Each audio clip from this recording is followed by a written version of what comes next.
Fala Prestista, tudo bem? Antes de ir para o tema, um recadinho bem rápido, tá? Você pode estar encontrando todo o material que a gente está utilizando nos nossos vídeos na descrição abaixo, tá bom? Então você vai lá abaixo, você consegue estar pegando tudo aquilo que a gente está utilizando, seja planilhas, documentos, mapa mental, qualquer coisa do tipo, tá bom?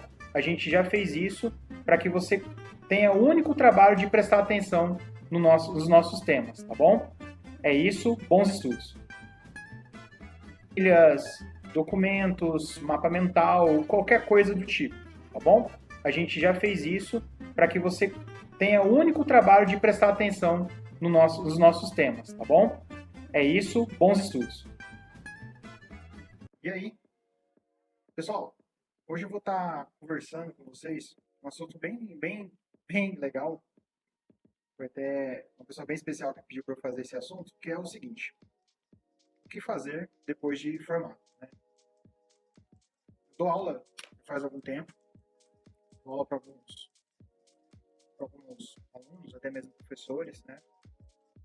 E fica difícil a pessoa chegar numa conclusão do que fazer depois que se forma. Principalmente quando a pessoa não estagiou muito bem, fez só a carga mínima de estágio. Aí fica aquela pergunta: o que você vai fazer, né? Vai tentar no chuveiro, vai chorar? Acho que isso daí não é uma opção, né? Vai reclamar também, né? Porque não pôde fazer estágio, que a economia estava ruim, que a faculdade não ajudou. Eu acho que isso também não é uma solução. Lamentar até pode, né? Mas chega uma hora que você tem que pensar numa solução. Eu acho que a primeira coisa que você tem que entender é que se você está nessa situação que eu tô falando, você já esteve pior. Você não foi formado. Hoje você é. Hoje, no mínimo, você é habilitado. Isso já é grande coisa. Pensa no pessoal, por exemplo, de direito, né? O cara forma em direito, depois ele tem que fazer uma prova para comprovar que ele sabe aquilo que a faculdade deveria fazer ele saber. Meio estranho isso. Talvez eu deveria estar na faculdade e não pós-faculdade. Mas aí é outra questão. Então perceba que você já esteve pior. Você já não estava formado. Hoje você é formado. Você passou pelos inúmeros trabalhos, pelo TCC, pessoal de arquitetura, então nem se fala, PAUP, PUR, todas aquelas siglas novas lá que vem entrando disciplina por disciplina. Mas você formou. Isso que importa. Você conseguiu, foi lá, formou e hoje você está habilitado. Logo, é importante você ter em concepção que hoje você está melhor do que você já esteve. Hoje, no mínimo, você aprendeu a estudar, senão você não formava, no mínimo. Você está provavelmente mais organizado. Então, se você fez um TCC, você teve que fazer uma formatação do TCC, você teve que entrar num consenso com o seu orientador, você teve que viabilizar o seu TCC.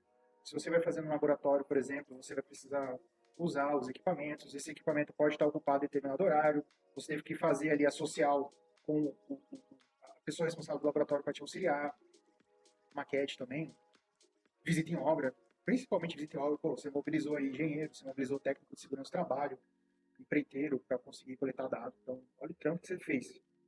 É importante pensar no trampo que você fez. E você conseguiu fazer, isso que é importante. Então, a primeira coisa que eu gostaria que você parasse e pensasse é que hoje você está melhor do que você estava. E aí a gente vem numa questão que é a seguinte: legal, eu formei, mil maravilhas, Rodrigo. Tô vendo que eu tô felizão porque eu formei, tô soltando fogos, eu tô muito feliz. Legal. E aí, o que eu faço agora? Agora que você já passou por essa tormenta, né? Você pode chegar na concepção mais prática. Qual que é a concepção mais prática? Você precisa trabalhar. A não ser que você tenha feito a faculdade por hobby, né? Acredito que não é essa opção, na grande maioria das pessoas. Você precisa estar trabalhando. Como é que você faz? Objetivamente, pessoal, tanto para engenharia quanto para arquitetura, tanto faz. Portfólio. Ponto. Portfólio. Então, em uma palavra, eu já resumo para vocês aquilo que vai ajudar vocês nessa questão do emprego. Se você já está trabalhando, estagiou, foi efetivado, continuou melhorando, o que acontece? Esse vídeo não é para você. Provavelmente você nem vai estar vendo esse vídeo, você vai estar ocupado trabalhando, você vai estar sobrecarregado em uma série de coisas. Então, se você está assistindo esse vídeo, provavelmente você está se perguntando como que eu vou conseguir trabalhar. E a resposta, volta, portfólio. Por quê? E aí eu vou começar pela arquitetura, tá? Primeiro, arquitetura é talvez muito mais trabalhoso que engenharia. Vocês têm mais trabalho, vocês têm mais softwares para dominar. Então, em nível de esforço com relação a atributos que vocês têm que ter, habilidades que vocês têm que ter, eu não estou falando de dificuldade, estou falando de variação, tanto de softwares, vocês são mais sobrecarregados que nós da engenharia. Vou dar um exemplo. Você fala assim, eu vou fazer um projeto de arquitetura. Legal, você vai fazer em quê? Você vai fazer em Revit? Você vai fazer em ArchiCAD? Você vai fazer ali a parte externa usando o Lumion? Você vai fazer a parte interna, você vai usar um V-Ray? Ah, não, eu vou usar uma outra técnica. Perceba que se eu ficar aqui, eu vou colocar facilmente uns 10 softwares e provavelmente um ou outro aí já domina. Então, você vai fazer uma prancha. Você vai fazer uma prancha para apresentar para o cliente. Essa prancha vai ser feita no Photoshop. Vou fazer um vídeo. Vou editar esse vídeo aonde? Vou usar um DaVinci, por exemplo. O DaVinci Studio é um vídeo que hoje os arquitetos estão começando a utilizar. Por quê? Porque você consegue pegar um tour, né? Eu nem estou colocando aí na realidade virtual, realidade aumentada. Então, perceba que é uma infinidade de coisas. Se é uma infinidade de coisas, até mesmo para você saber, imagina, agora eu vou falar para vocês assim, vocês são bons de imaginação, imagine para quem está te contratando. Como que o cara, ele vai olhar o seu currículo, vai ver 2 páginas lá, sei isso, sei aquilo outro, e ele vai falar assim, não, esse cara aqui, ele é bom mesmo. Como que ele vai tomar essa decisão? Ele não vai, tá? E dependendo da quantidade de gente que for para entrevistar, ele vai olhar uma leitura dinâmica ali, isso se não entrar em questão de indicação, uma série de outras coisas. Mas vamos partir do princípio sobre a questão da técnica. Qual vai ser o critério para ele empatar? Eu falo assim, eu vou contratar esse arquiteto ou aquele arquiteto recém-formado. Portfólio. Então, o portfólio, ele é uma resolução elegante para esse problema. Você apresenta para ele, seja em alguma forma de uma prancha, ou várias pranchas, memorial descritivo, memorial de cálculo, paginação. Paginação, olha que interessante. Paginação é uma coisa que, em obra, é uma coisa muito bem vista. Você tem diferentes tipos de plotagem. Então, perceba que tudo isso são coisas que provavelmente você sabe fazer. E é muito mais fácil você mostrar um portfólio que, no próprio produto final, que é o portfólio, o cara já vê o que você usou. Vídeo. Cara, mostra um vídeo. Mostra um vídeo ali de 1 minuto. Em 1 minuto você consegue fazer uma apresentação legal da sua edificação. Se você faz um vídeo de 1 minuto, você nem precisa mostrar certos detalhes, você faz uma vista externa, depois faz um tour entrando pela sala ali, mostra em destaque aquilo que você quer dar destaque, projeta melhor aquilo que você quer dar destaque, passa rápido para aquilo que você não quer dar destaque. O cara vai falar, pô, esse cara é organizado, esse cara sabe fazer isso, sabe fazer aquilo, esse cara é organizado, sabe fazer isso, sabe fazer aquilo. Então, o portfólio, ele traz a harmonia. Harmonia. E esse simples portfólio faz com que o cara consiga absorver bem aquilo que você sabe. Então, em vez de você, lógico, o currículo é essencial, porque uma vez depois de olhar o portfólio, talvez o cara queira saber o seu domínio, sua proeficiência, alguma coisa, ele vai olhar ali e vai conseguir ter um detalhe maior. Porém, o portfólio eu acho que tem um peso maior.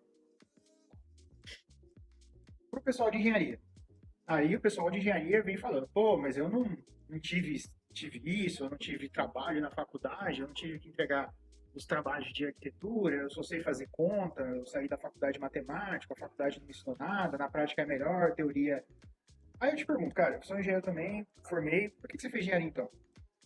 Aí a gente tem que dar aquela chamada, né? Por que você fez engenharia então se você tem essa concepção que na prática é melhor? Por que você não foi foi trabalhar, foi evoluir como encarregado, mestre de obras, e aí foi galgando esse tipo. Por que você foi fazer engenharia? Eu acredito que você acredita no conjunto das técnicas, né? Que técnica nada mais é que um conjunto de boas práticas. Sendo assim, a engenharia te ensina a trabalhar com isso, te ensina a desenvolver essas boas práticas, te ensina pensamento crítico, analítico. Então, tudo isso é coisa que você provavelmente tem quando você concluiu ou vier a concluir a engenharia, tá? Sobre a engenharia, né? Tudo isso que a gente falou é importante, dar essa chamada aí nos meninos, né? Para eles entenderem, né? Que engenharia tem um porquê fazer, não é simplesmente vou fazer porque eu acho que é legal, porque ganha bem, tem uma coisa a mais aí que quem formou deve entender, né? Ou pelo menos deveria entender. Mas vamos lá, como que eu faço então para engenharia para eu conseguir me desenvolver, sendo que a faculdade não me ajudou nessa questão de portfólio? A gente sabe que a nossa grade não é muito rica em trabalhos, né, nesse sentido, né? Aí é que tá. Eu vou passar o bizu para vocês, presta atenção. Primeira coisa que você tem que entender, vou até tomar uma água aqui para falar. Se não é obrigado a fazer, mas o cara fez, o que você acha que a pessoa que está avaliando vai pensar? Então, o cara não é obrigado a fazer, mas ele foi lá e fez, e além do currículo ele apresentou. Se você faz algo, principalmente algo bom, né, não é algo ruim, que não foi pedido, não foi necessário pedir para fazer, você é proativo. Então, olha que interessante, o fato de você não ter na graduação matérias que te auxiliem na hora de fazer um portfólio, o fato de você aparecer com um portfólio já mostra você como uma pessoa diferente. Então, perceba que essa fraqueza, entre aspas, agora ela te torna forte. E aí vem a questão, né? Ah, mas como que eu vou aprender Revit? Como que eu vou aprender AutoCAD? Não vou nem colocar, porque AutoCAD você provavelmente teve prova de desenho técnico, você tem que saber, né? Todos. Ah, mas eu não sei. Pessoal, vamos lá. Eu não vou falar que todos, porque todos é muito, né? Mas a maioria dos softwares que você for querer estudar, provavelmente ela tem a licença de estudante. E o que é a licença de estudante? Você consegue estar estudando e não está comprando enquanto na graduação. Então você pode pegar, talvez, o último ano, que algumas faculdades o último ano é mais tranquilo, ou não, mas vamos colocar que seja um pouco mais, talvez você não tenha a grade cheia, você tenha só o TCC, o estágio e etc. Você pode estar pegando esses softwares e estar estudando por conta. Autodesk, por exemplo, Revit, AutoCAD e alguns outros softwares, ela tem ali Autodesk Student, você entra lá, Autodesk Student, tá? Pode colocar desse jeito aí que o Google corrige. O Google ajuda bastante, né? Então você vai lá, Autodesk Student, e você consegue pegar toda esses softwares gratuitos. E não é um. A Autodesk trabalha com todos, todos. Legal, né? E eu vou te falar uma coisa bem mais interessante. A documentação oficial do fabricante de software, que no caso é a Autodesk que eu estou falando, ela é gratuita também. Então, se você não sabe como mexer um software, ele tem a documentação por escrito. Aí você fala, puta, ler documentação é complicado, porque é muita coisa. Concordo. Aí isso eu concordo contigo. Eu falo assim, não, pô, eu vou pegar para ler documentação do Revit, vou ficar louco. Não vou querer fazer um curso para ser, talvez até queira, mas eu tô partindo do princípio que não. Não vou fazer não vou ler a documentação do Revit. Não vou fazer uma prova lá para provar que eu sei Revit. Não tem necessidade. Tudo bem.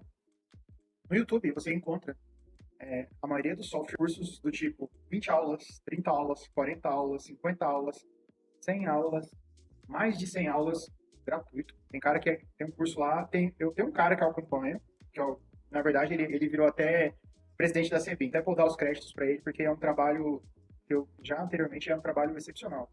Alexander Just. O cara fez um vídeo fazendo uma casa inteira no Revit. Esse vídeo já é antigo já. Ele tem um vídeo fazendo uma casa inteira. E ele vai fazendo, ele vai explicando. Não, pessoal, aqui eu uso a ferramenta tal. Não, pessoal, ali, ó, eu vou lá no canto superior esquerdo, vou lá no canto superior direito, faço tal coisa, assim, assim, assim. Perceba que em um vídeo, lógico, ele conhece a ferramenta, né? O problema é que você vai demorar para. Mas tem, pessoal. Mas tem. Ah, Rodrigo, mas eu não sei projetar, não tô muito apto a isso. Legal. Você pode trabalhar fazendo sua casa, por exemplo. Você pode apresentar a sua casa como portfólio. Você pode ir num órgão público que você tem acesso. Você pode, o famoso, dar um jeito, né? Tipo assim, o cara ele vai olhar e falar, cara, esse cara, só por ele mesmo, ele aprendeu software, ele foi em determinado local. A pessoa pensa, pessoal, não adianta.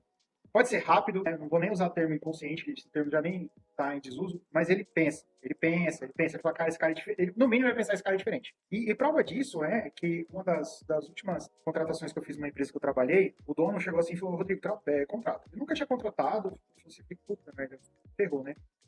Tem que contratar. Aí eu fiz o básico, né? Peguei currículo, fiz tudo. E aí tinha uma estagiária na época que ela já, olha só, aí você começa a ver, né, como que a pessoa pensa. O que eu pensei na hora? Ela já estava estagiando em outro local, que é um local bom, ela estava estagiando no exército, ela estudava à noite, estagiava de manhã no exército e queria estagiar à tarde com a gente. Que a gente ficava próximo da faculdade, então ela estagiaria com a gente e iria direto para a faculdade. Aí eu já falei, é louca, né? Então é bom para trabalhar com a gente. Falei, vamos lá, vou ver. Aí eu falei, o currículo. Aí, além, ela sabia Revit, sabia as ferramentas da AutoCAD. Aí eu falei, puta, já é diferente mesmo, né? Aí eu olhei os outros currículos, bem interessante, tinha uma safra boa na época de estagiário. Resultado, hoje, numa empresa grande, com mais de 30 projetistas, ela é gerente. Simples assim. Ela formou e, tipo, 2, 3 anos depois, ela já tá gerente. Pessoal, se bota no lugar do cara. O cara vai olhar lá, 40 currículos, a caixa de e-mail dele cheia. Você manda lá, é um que fala pro outro que fala pra um, vai nos grupos, hoje viraliza. Aí o cara vai olhar 40 currículos, você acha que o cara vai te pescar lá? Você vai contar com a sorte? Você tem as costas quentes para ser indicado? Aí fica complicado. Aí tá ruim, tá. Não, beleza, né? Na verdade, no momento que eu estou gravando esse vídeo, a economia já está até melhorando o nosso setor. Mas vamos supor que você esteja vendo esse vídeo lá na frente, a economia oscila, esteja no momento em baixa. Cara, vai ter que contratar, independente.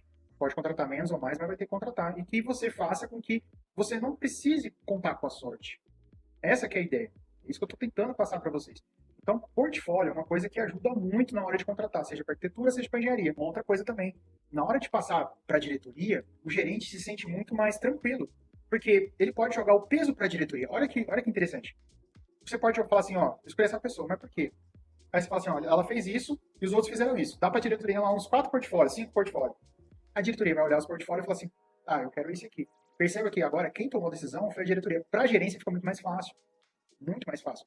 Agora eu vou perguntar, você acha que a diretoria vai parar para olhar 40 currículos? Não vai.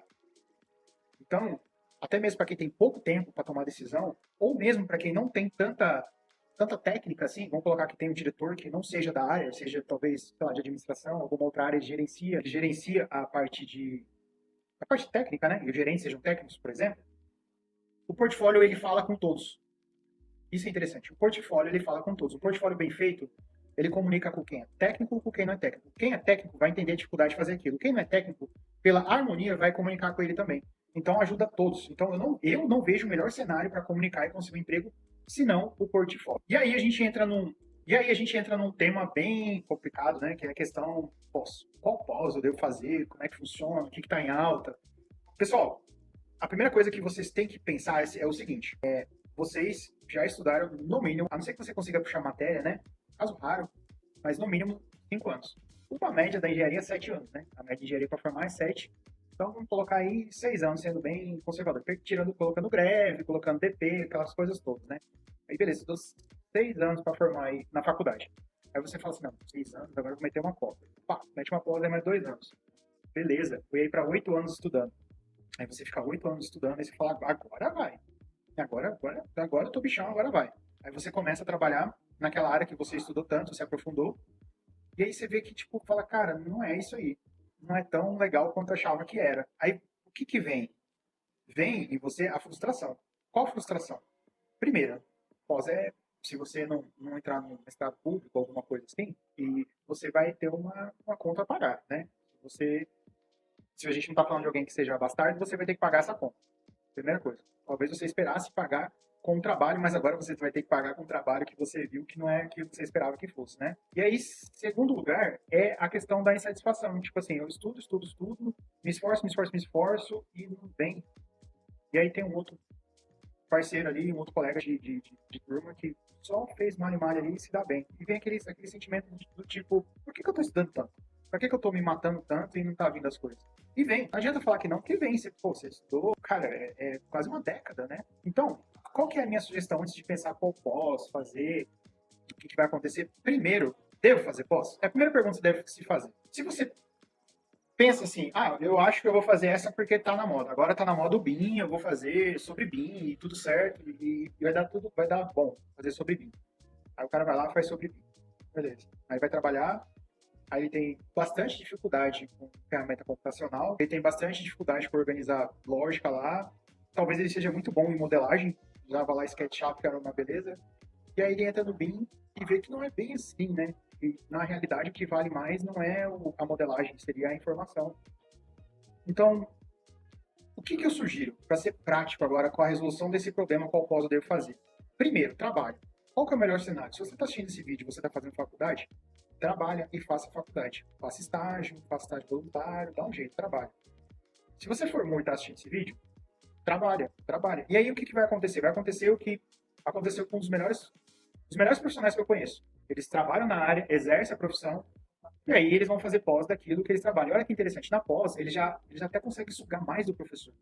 Vou dar um exemplo simples aqui. O cara faz pós de estradas, aí ele está com dúvida lá no projeto geométrico, alguma coisa, e ele vai ter um professor daquilo. Cara, ele vai chegar no professor com dúvida. Ele não vai chegar para aprender o básico, ele vai chegar com dúvida, ele já vai chegar avançado. É muito louco isso, entendeu? Então, o que eu falo para você fazer é o seguinte: trabalha e depois vai fazer pós. Primeiro, você vai ter dinheiro para pagar sua pós. Já vai estar trabalhando. Segundo, você já sabe que trabalhar daquilo não vai ser uma tormenta para você. Então, cara, é o melhor dos cenários, não é? Na verdade, o melhor dos cenários seria você formar trabalhando e depois fazer pós, mas isso é muito utópico, né? Talvez o melhor mesmo seja você conseguir trabalhar e depois fazer a pós. E aí vem aquela questão: gostei de determinada área, o que eu faço, né? Aquela pergunta ah, meu Deus, agora o cara só botou medo em mim, e tá, o que que eu faço agora que eu gosto de uma área, o que que eu faço? Aí é o melhor cenário, pessoal.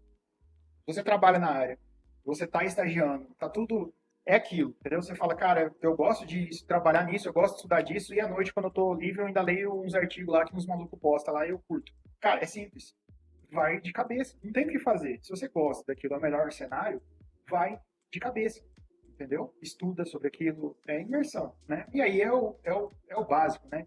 Como você tem conhecimento da área porque você já trabalha, como você gosta daquilo, quando você for atrás de uma pós, você vai pedir a ementa, você vai olhar os professores, você vai saber aquilo que você quer, né? E aí você não vai estar entrando num barco que você não sabe para onde vai e você nem sabe se você quer ir também.